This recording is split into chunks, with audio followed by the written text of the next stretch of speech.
সকালটা শুরু হয়েছিল ভর্তাময় দিয়ে। আর আমার এই ছুটির দিন মানে হচ্ছে বিভিন্ন রকমের রুটির থেকে ব্যতিক্রম কিছু রান্না করা। তো মাঝে মাঝে খিচুড়ি রান্না করি, তাছাড়া মাঝে মাঝে খুদের ভাত রান্না করি। আজকে স্পেশাল খুদের ভাত রান্না করার কারণ হচ্ছে আমার শ্বশুর ছিল আমাদের বাসায়। তো উনি যেহেতু ভর্তা পছন্দ করে, তাই চিন্তা করলাম ভর্তা দিয়ে বিভিন্ন রকমের তারপর খুদের ভাত রাখি সাথে। দেখতেও মজা লাগবে আর খেতেও মজা লাগবে। আর আমি এই উসিলায় একটু বেশি করে ভর্তা দিয়ে ভাত খেতে পারবো, কারণ রেগুলারলি ভর্তা একটু কম খাওয়া পড়ে। এটা ছিল শুটকির ভর্তা, এটা হচ্ছে আলুর ভর্তা, এটা বেগুন ভর্তা, এটা হচ্ছে মিষ্টি কুমড়ার ছোলার ভর্তা। মিষ্টি কুমড়া একটা রান্না করেছিলাম, এটা শসাটা রেখেছিলাম আমি বাসায় এসে থেকে আমার শাশুড়ি সিদ্ধ করে রেখেছিল। তো ভাবলাম কেননা খুদের ভাতই আয়োজন করি সকালবেলা। তো আলু সিদ্ধ দিলাম সকালে, আর একটা কড়াইতে অল্প একটু পানি দিয়ে দুটা বেগুন একটু ফুটো করে সিদ্ধ দিলাম, শুকনো শুকনো করে এটাকে পোড়া পোড়া করে সিদ্ধ করলাম, করে উপরে চামড়াটা ফেলে দিলাম। আর এক পাশ দিয়ে হচ্ছে খুদের ভাত রান্না করলাম।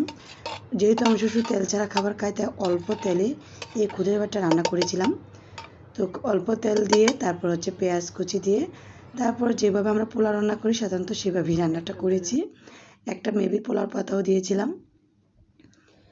আর আমার মেয়ে আবার মাটির প্লেটে নিয়ে আসলো যে ওকে সাজিয়ে দিতে, ওই নাকি খাবে। যদিও যতগুলো ভর্তা দেবো ততটা খাবে না, কিন্তু সে সাজাতে হবে। তো সাজিয়ে নিচ্ছি। আসলে সাজিয়ে গুছিয়ে একটা জিনিস পরিবেশন করার সৌন্দর্যই আলাদা। আপনারা কে কে ভর্তা কিংবা এই যে একটু সপ্তাহে ছুটির দিনে একটু অন্যরকম খাবার পছন্দ করেন, তা অবশ্যই কমেন্টসের মাধ্যমে জানাবেন। শুটকির ভর্তাটা ঝালটা মিডিয়াম রেখেছিলাম, খেতে জাস্ট ও অসাধারণ ছিল। আলুর ভর্তাটাও এটা তেলে ভেজেছিলাম যাতে করে খাওয়ার পর থাকার পর যাতে নষ্ট না হয়। আর মিষ্টি কুমড়া ছোলার ভর্তাটা আমি হচ্ছে যেই শুটকি গুঁড়া করেছি পাটায়, এটা ছেঁচেছি, ওই পাটাটাই জাস্ট বেটে নিয়েছি। আর বেগুনটা হচ্ছে সিদ্ধ করে চামড়াটা ফেলে তারপর হচ্ছে পেঁয়াজ, ধনিয়া পাতা কুচি, কাঁচামরিচ, একটু শুকনো মরিচও দিয়েছিলাম, দিয়ে একটু সরিষার তেল দিয়ে ভর্তাটা করেছি। মাশাআল্লাহ, দেখতে যেমন সুন্দর হয়েছে, খেতে অসাধারণ ছিল খাবারগুলা। সবাই ভালো থাকবেন, সুস্থ থাকবেন। আল্লাহ হাফেজ।